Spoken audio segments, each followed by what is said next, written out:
When you build a business, a lot may not understand. You could actually be at a struggling phase for about 5 years, and the analysts of your life are actually going to write you off. Time comes and you hear statements like, that guy, that girl, that woman, they're basically guessing in business, he's doing this. And in most cases, the more you hear that stuff from critics, the critics of your life, and you give it validation, it becomes your truth, it guides you, it pushes you, and at the end of the day, you begin to become the things that people think. Welcome to another day of growth with Moses. The second conversation you should actually be having as a business owner is the succession planning conversation. Preparing the next generation of leaders, preparing for what is actually going to be next when you are no longer there. If your business can't survive without you, it's vulnerable. Succession planning ensures the right people are ready to lead when you are not. There is a tendency that we show up every day to work with a lot of hope, with a lot of confidence that we are here, we're going to smash it, we're going to do this and this, only to realize that something suddenly happens to you and you are no longer in position to actually do the what? Run the business. So whether you're planning an exit or building resilience, preparing successes is a smart idea. Having an idea of how things should move is actually a very nice idea. So second conversation you should actually be having, either with you yourself in your moments of self-reflection or in moments when you're having a one-on-one with your co-founder, your partners, all the people that mentor you, is the succession planning conversation must be held. You must be having this thing at the back of your mind. Definitely when you Google lifespans, they'll tell you that in this country, the lifespan is 55, the other country 60, whatever, the other country 8. But the reality happens is that any time could actually be death time. So you need to really have the succession planning conversation like at your forefront. The succession planning conversation is something that you actually need to be actually having. It's something that you shouldn't actually be hiding and running away from. And there are basically a few key questions that you might be asking. Things like, who would lead this business if I stepped away today? Who exactly would actually take on your role should you decide to step away? Should you be forced going on leave? Who should actually? Or should you be forced to exit? Who should lead this business if I stepped away today? The other question is, are we developing leadership within the team, or it's all running around me? So again, simple things to think about. Definitely when you build alone, you build with a lot of guesswork, you build with a lot of unclarity, with a lot of challenges. But eventually, as long as you are intentional about the things that you're doing, as long as you have this at the back of your mind, that for the first many years there will be a lot of guesswork, but internally you know that I'm in this to build systems and structures. I'm in this to build a system that will actually function. I'm in this to build a machine that will actually function without me.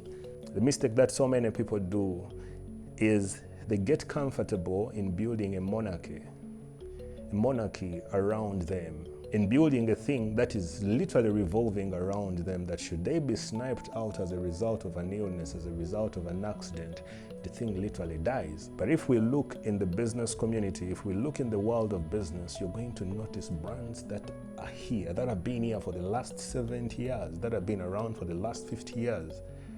Why? It is because at some point these businesses understood that the future does not depend on the founder. The future does not depend on the man that started it, however big you may be. The other key guiding question here is, do we have a documented succession plan? I may not actually get into all these details, but pick a keyword and Google about it. What is a succession plan? These are conversations that people are actually not actually having because of the hunger for money. We're only thinking of the next deal and stuff like that. So at the end of the day, all you're doing, you have zero plan. So question, do we have a documented succession plan? The other question, what leadership gaps exist in our current team. You know, when you build a business, a lot may not understand. You could actually be at a struggling phase for about 5 years, and the analysts of your life are actually going to write you off. Time comes and you hear statements like, that guy, that girl, that woman, they're basically guessing in business, he's doing this, and all. And in most cases, the more you hear that stuff from critics, the critics of your life, and you give it validation, it becomes your truth, it guides you, it pushes you, and at the end of the day, you begin to become the things that people think. You understand? But when you're lucky to begin to get some of this information, some of these things, you let the voices speak the things that they speak, and then you're like, you know what? This, I need to work on it. So the question, what leadership gaps exist in my current team? Look at the gaps that are there. Take note of them.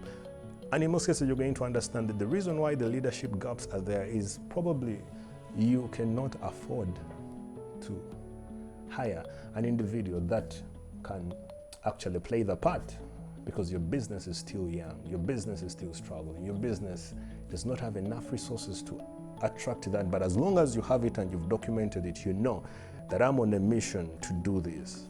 I have had statements like, for you to become wealthy, you don't have to save. You just have to make like strategic moves, you know. Once in a while, occasionally, there are blessings that God will actually throw in your life as a person or in your life as a business owner that will catapult you. There are businesses there are deals that will actually land on you that are life-changing deals. If you understand that, then you're good, you know. There is another thing that I normally tell people about staying power, that when you have all the reasons to run, the reasons to close business, and you just keep stay in a funny location, stay. All you have to do is to stay. Because when you exercise a lot of staying power, is that you are actually staying and positioning yourself for those random blessings that God actually throws. So that's how eventually a big deal comes, and then it catapults you to another level. So when you see things like gaps in leadership and you know that I'm only financially constrained, that's the reason why I cannot afford to hire such and such a person, you stay put. Stay in that place, because it's just a matter of time until God favors you to get enough money to work on that. The other question you might actually be thinking about is, who shows potential but lacks training or mentorship? Truth is, a business is a machine that makes money, and at the end of the day, you share the money. But a business is actually a training ground. The guys that we get straight from campus, they come when they only have campus knowledge. But when they get in the field, when they get to work, they begin to know what industry dynamics are. They actually realize that school just gave them the basics, like school gave them the alphabets of doing business, that once they get in your business, they're going to be trained and learn. So questions like, who shows potential but lacks training or mentorship, and now design a training program, design a mentorship program, and see that you harness potential. Questions that are important. The other guiding question to think about is, have we communicated our succession intentions to keep people?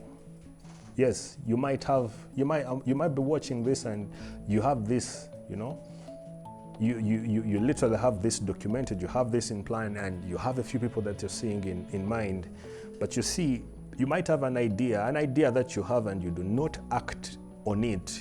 You are basically wasting time. You are basically taking a wrong move when you are trapped at the gates of inaction.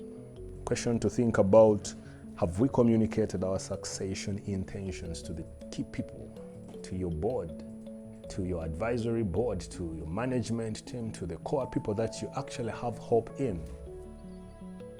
The other guiding question to think about is, what knowledge or skills need to be transferred? Again, when it comes to succession planning, there is something that is so much of a default. When you look at founders, they tend to know a lot. They tend to have the ability of knowing so many things that the greatest trap almost every founder has is the inability to transfer what they have to another person that may actually execute it well. So As you are thinking about having this conversation with yourself, your team, or your other individuals that hold you accountable, have this at the back of your mind. What knowledge or skills need to be transferred, and what plan are we having in regards to transferring those skills?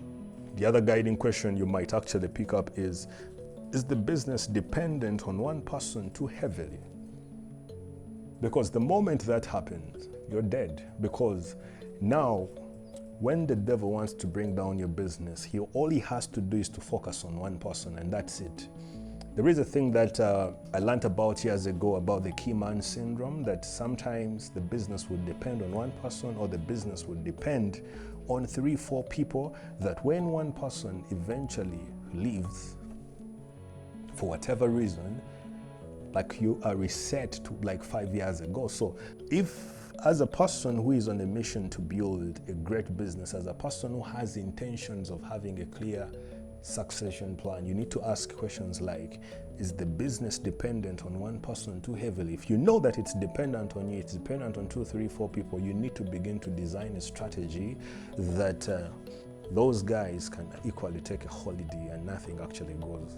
That's one of the things my guy told me, that as a person who starts a business, you need to step out, take a bad eye view, look and begin to work on the business, but not in the business, because one of the worst things that you're going to happen is when you work in there.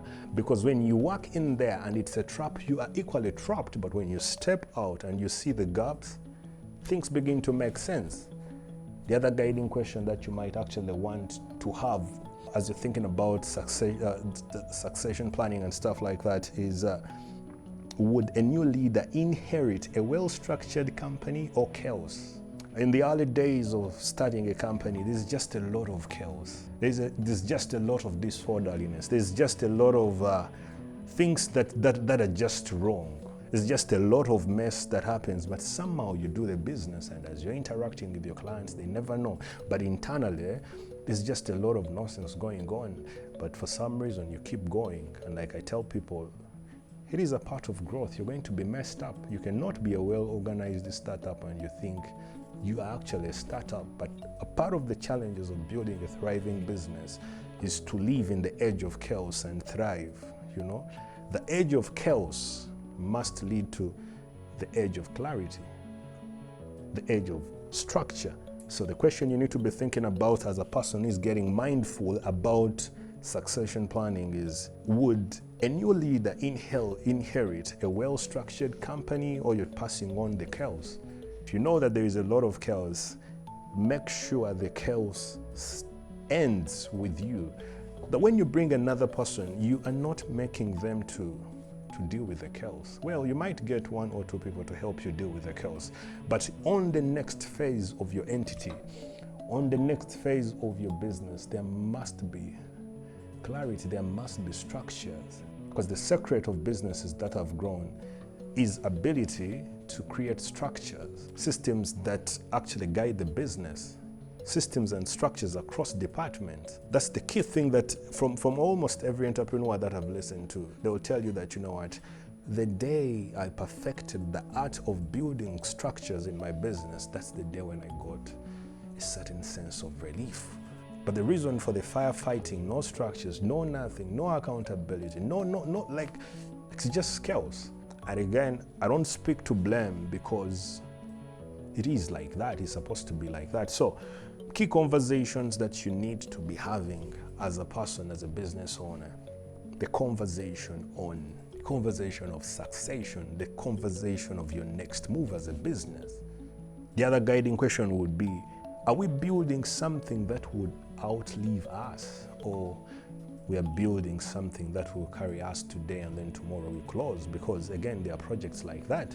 So look at the entity that you're running and know that this is not a serious thing, but probably this should actually lead me to another thing. This should actually lead me to another thing. And then that other thing is the one that is actually going to safeguard your legacy. So core conversation number 2 that you should actually be having as the founder of a business owner, the concept of succession planning.